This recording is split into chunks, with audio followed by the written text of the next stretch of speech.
Stick to softball, okay? Okay. So everybody, Jimmy. All right, turn the camera.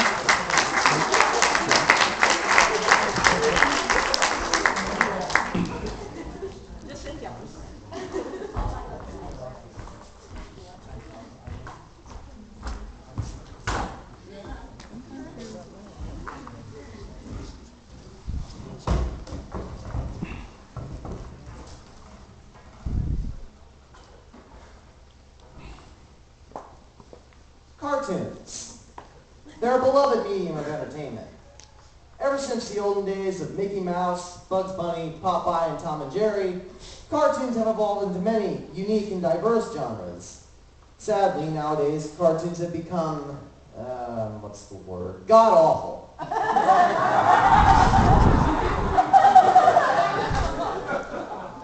How did we get here? I'll tell you. We'll start from the 60s, because I think anything before that would likely be stuff that people in this audience of a younger generation would be too hip or mainstream for. The 60s had a lot of firsts in it. Speed Racer, Gigantor, and Astro Boy were the first. Thank you. Well, they were the first dubs of foreign cartoons to be popular in the States. And to this day, they each have both a cult following and at least one mediocre spin-off and or sequel series. The Flintstones were a milestone. The Flintstones were a milestone, as they were the first cartoon to make it to prime time. Sadly, not even the staying power of a John Goodman movie could save the Flintstones from falling into obscurity. Today, the Flintstones are most well known as mascots of sugary cereal, vitamin chewables, and cigarettes.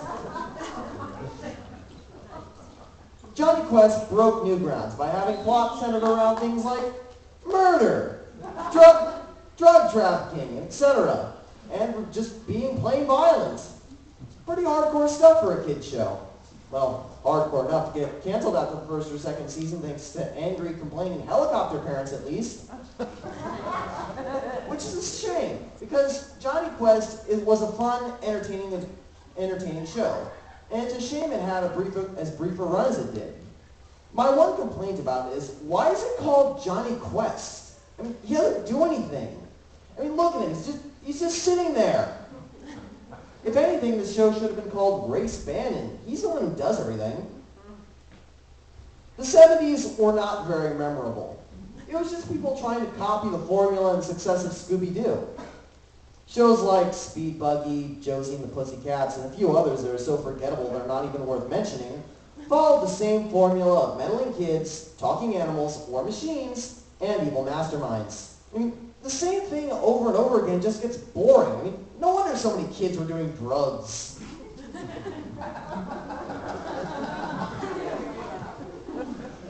The 80s were the start of product placement in cartoons, or at least when it caught on.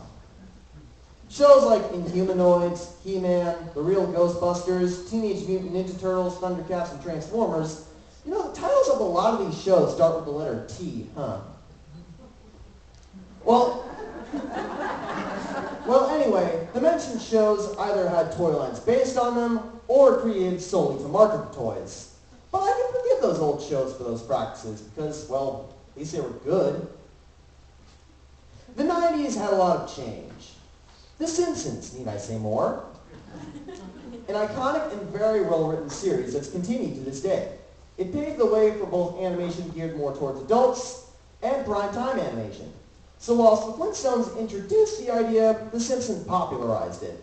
And unlike the Flintstones, the Simpsons got to be as popular as they did without selling out to corporate. I stand corrected. In 1995, a show called Sailor Moon came out.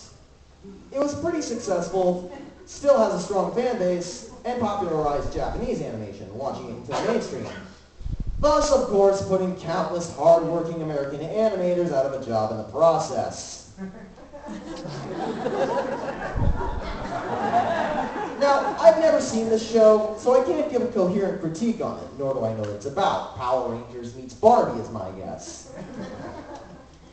Another worthy note about the 90s is that there were a lot of stupid, half-hearted shows based on video games. Super Mario Bros. Super Show, The Legend of Zelda, 3 based on Sonic. What made him so special? Mega Man, The Holy Grail of Camp, that is Street Fighter, and Darkstalkers.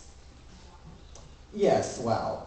Yes, they gave the fighting game series that features a seductive vampire and a cat person who is practically naked a children's cartoon show. I'll spare you the sarcasm and say that's just a really dumb idea. Now this is strictly my opinion, but mid-90s to early 2000s, golden age. Can't top it. I mean, come on. Batman the Animated Series, Samurai Jack, Johnny Bravo, SpongeBob, King of the Hill, Beavis and Butthead, South Park, you can't top that lineup. However, around 05, 06, animation took a bit of a nosedive, and it wasn't pretty. Now don't get me wrong, there are plenty of good cartoons out there, but they're mostly the adult sitcoms. Children's animation usually falls into 2 categories: half-hour commercials and mindless stupidity. Examples of half-hour commercials include shows like Scan-to-Go, Bakugan Battle Brawlers, Monsuno, Yu-Gi-Oh! Zexal, and Bay-Wheels. Spelled with a Z instead of an S, because poor literacy is cool. Now, traits of such shows are as follows. 1. Characters who are so bland and cliche that calling them one-dimensional would be a compliment. 2. A main character with the unoriginal goal to be the very best that no one ever was, to catch them as his real test, to train them as his cause, blah, blah, blah. And 3. Writing that focuses less on telling an engaging story or writing compelling, likable characters, and more on, what else, trying to sell you something. Hence the term half-hour commercial.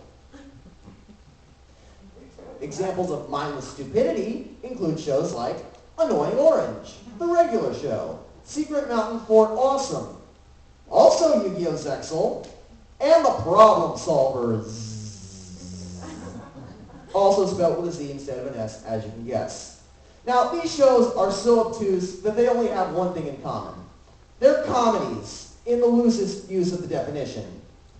But instead of being funny by having witty writing or smart jokes, they merely bank on their own weirdness for laughs. And there you have it. My diarrhea of the mouth has concluded.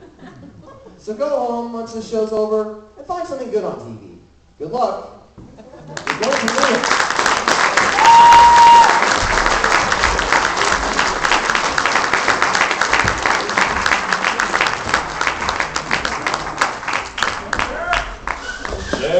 Jerry. An incredible performance by